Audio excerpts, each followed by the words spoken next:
may not be as distant as we were once thinking. For anyone that doesn't know, humanoid robots are basically robots that we'll have in our home and at work. So there was a video that I think Elon retweeted the other day showing one of the humanoid robots dancing. Dancing, yes. Was that real? I was looking at that video thinking, surely that's not real. But he confirmed, I believe, that it was real. Yes. Now, when we went to the CyberCab event, there were some humanoid robots dancing there, but they were tethered and they were remotely controlled. Yeah. Now, CyberCab, I think, was... about a year ago. Yes, maybe. So since then, they've been able to untether them.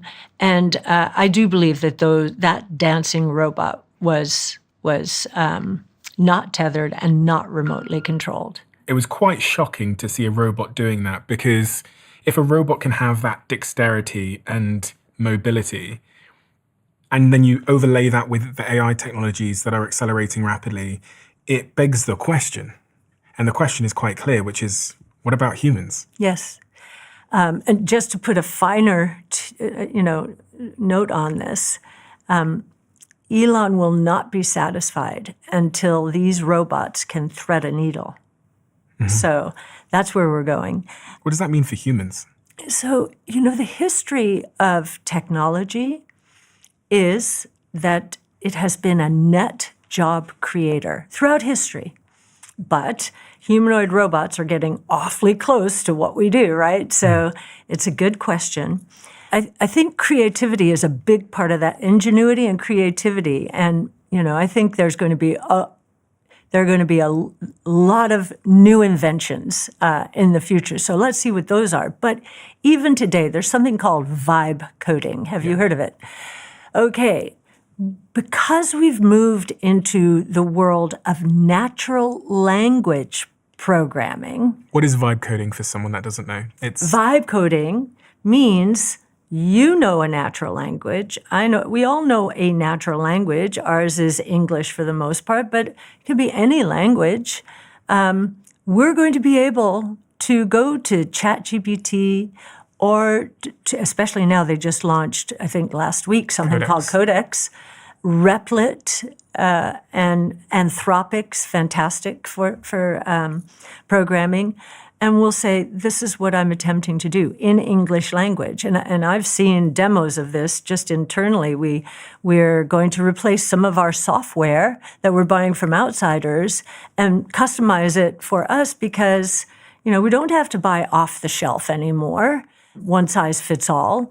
I think there's going to be a lot more customization and personalization and creativity explosion here. It's interesting that this is happening when the demographic profile of the developed world is as it is. We have a very low unemployment rate in the U.S. I know the unemployment rates in Europe and the U.K. have been dropping to much lower levels than where they were stuck for years. I remember thinking, wow, double digits.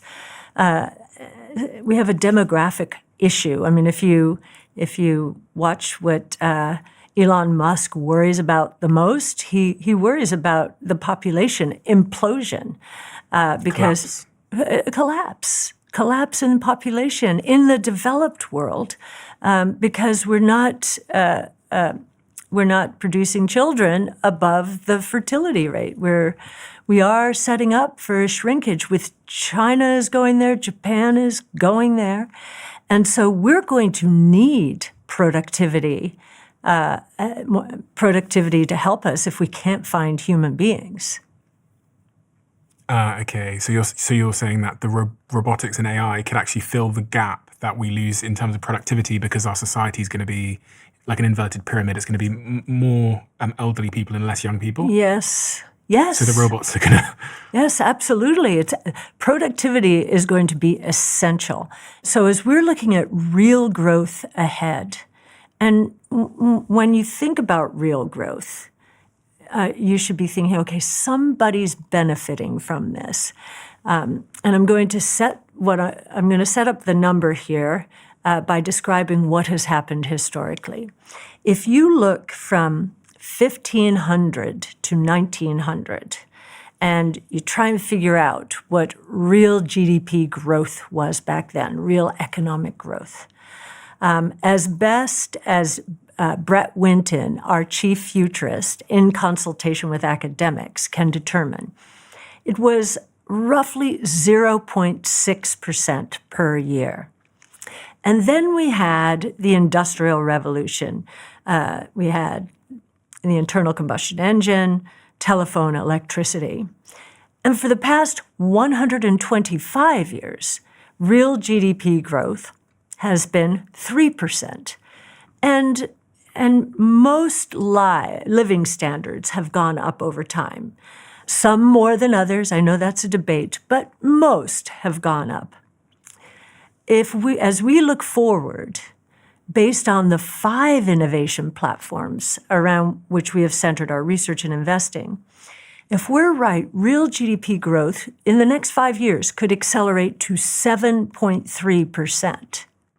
And that gives you a sense of the economic activity, wealth generation out there. And when we are presenting to investors, we are actually presenting to them not only because they're investors, but because they have children or grandchildren who need to adapt to this new world. And our mantra in giving away our research, which we do, is get on the right side of change. We also do podcasts. We do a lot of outreach because we think this is a very important moment in time. Seize the moment, grab hold of these new technologies, because that growth rate is more than twice where we've been. And if you are on the right side of change, we think the opportunities are going to be enormous. Investment opportunities and job opportunities. Yeah, I feel like I can't figure out how the displacement rate meets the creation rate. So the destruction rate of current jobs will meet the creation rate of new jobs, because many of these new jobs, I guess there's some of them we can't predict yet. I understand that. But even the ones that we can't predict yet would need to be inherently human, i.e. need the skills of a human for them to be occupied by humans. So what category of stuff is that? Like my girlfriend's a breathwork practitioner. She's upstairs now with 10 women and she's teaching them breathwork. Okay. So she's fine. Yeah. Like, because they're doing that in person, whatever. She's fine. Well, and maybe she's not if people decide to do it on ChatGPT. Yeah, on ChatGPT. But if they want to be with a group of women, yeah, and learn from an expert whom they respect, there's as much the social experience that's going to become more important. Relationships are going to become more important. Many people in our business, I think, are going to be out of jobs because the business has become really nothing. I shouldn't be this disrespectful, and it's not quite right, but at all. But so many are just hugging benchmarks, whether it's S&P 500 or MSCI World or the NASDAQ, that a machine can do that. A machine can do that easily. And that is what passive investing is machines doing it. I think in order to earn a place in the new world, you've got to add a lot of value, more value than a machine can. So in our case, we're saying, okay, well, our stocks are not in those benchmarks. And therefore, we are doing original research, trying to figure out who they are and where they are, these companies that are going to transform the world. Why can't AI replace what you're doing in terms of... So, and we think about that all the time. So AI can use pattern recognition. It's all based on history, right? It can use pattern recognition, maybe, to do what we're doing. What are the 3 characteristics that define an innovation platform for us? The most important one is they follow something called Wright's Law, which measures the learning curve, how fast the costs are going to decline with this new technology. Technology is deflationary. Costs fall over time, and they're passed through into lower prices or better performance, one or the other. That is the most important. A machine can figure that out, I'm sure. But asking the questions are going to be important. Like, there wasn't, before 2014 when we started ARK, much on autonomous mobility or eVTOLs, or for that matter, AI. AI had become science fiction. There weren't any breakthroughs in recent years. But then we got some breakthroughs.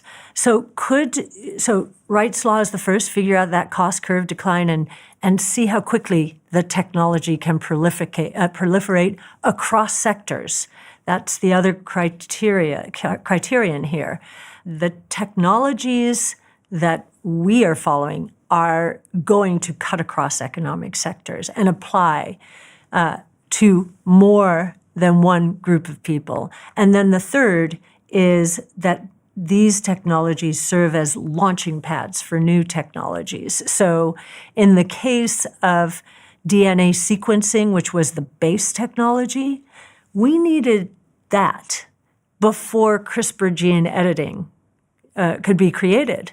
We needed to be able to understand what was mutating in the genome, where the programming errors were, so that gene editing could come in and edit out those programming errors. And do you think in 5-10 years from now that unemployment is going to be higher or lower? In 5 or 10 years, let's assume we don't have a policy mistake and a recession, so just steady state. I think it will be the same or lower. And most of this is because those baby boomers are retiring. So they come out of the employment. They come out of the labor force, and the generations following them are smaller. Even now, what's happening is we're passing through the baby boom echo, meaning the children of the baby boom. That cohort was, I don't think it was any bigger than the baby boom population. Do you think there's, because of the speed of and the acceleration of AI, the length of careers has radically reduced? Because you would go to school, then you'd go to university, you'd qualify as, I don't know, an accountant, and that's like a 10, 15-year process. You get a job as an accountant, you start working your way up. But now with AI coming in, some of these jobs are being completely annihilated extremely quickly.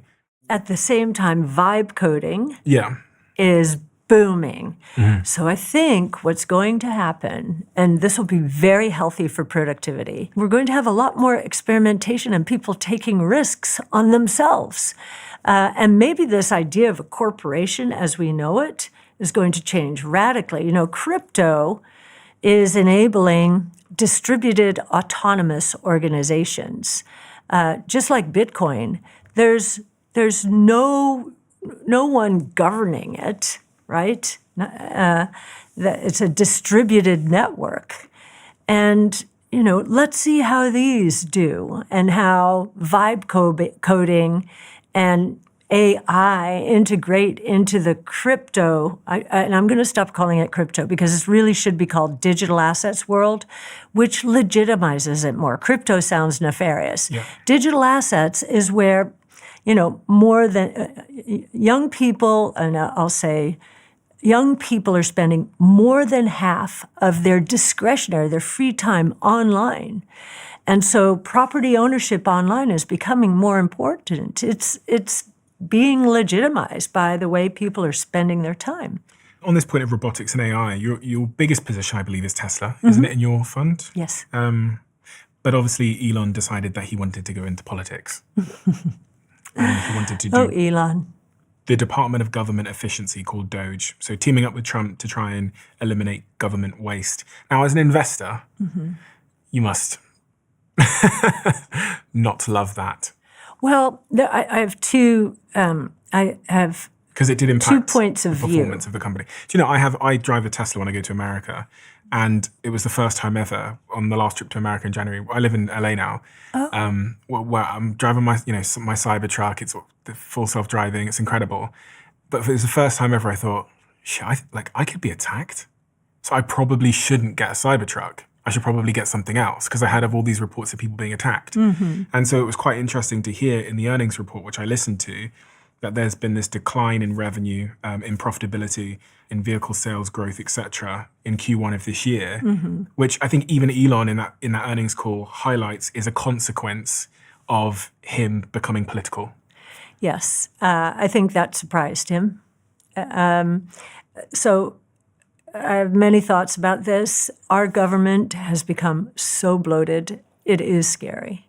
And our indebtedness is growing.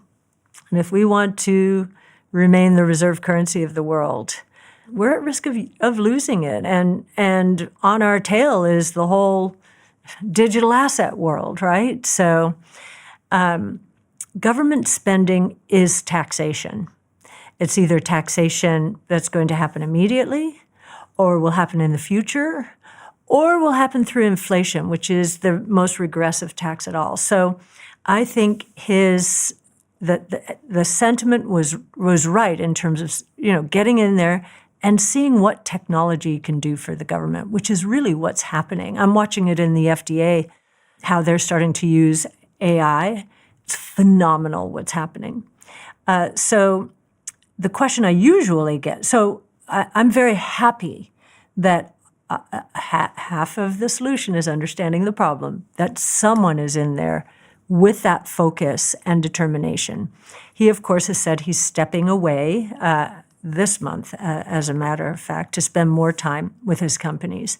Which you must be happy about. Well, of course I'm happy about it, but I have, with the exception of this political dynamic, I don't think that Elon not being there on a day-to-day basis is what has caused the problem in the first quarter.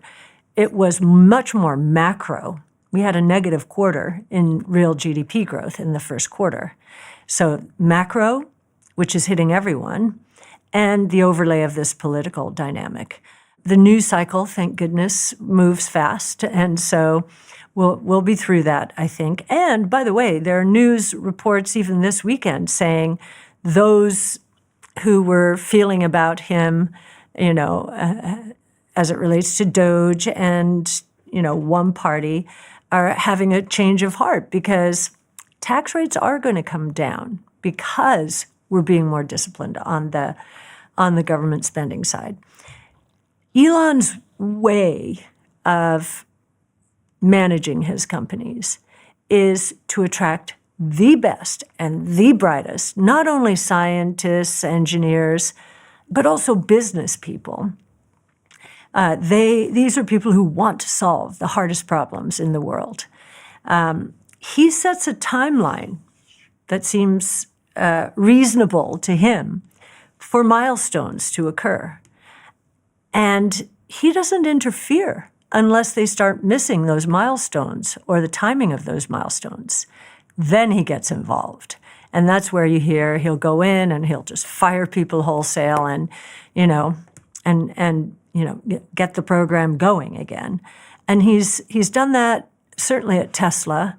He's done that at all of his companies.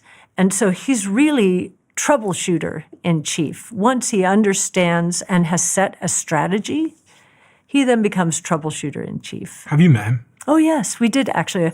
Our first podcast with him was in 2019. Oh, I saw that one. During production hell. Yeah. And we were so happy.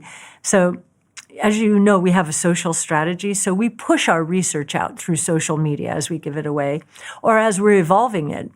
And he liked a piece of research that Tasha Keeney had put out on autonomous back then. And I was on a phone call. I couldn't get off, but I heard this whooping and screaming through the office. And I thought it sounded good. It wasn't an emergency, so I didn't have to leave that call. But I got out. I said, "What happened?" "Elon." And I said, "Okay, ask him if we can do a podcast." And we were there the next week. Oh, incredible. Yeah. What do you think of him as an entrepreneur? I think he's the Thomas Edison of our age in terms of his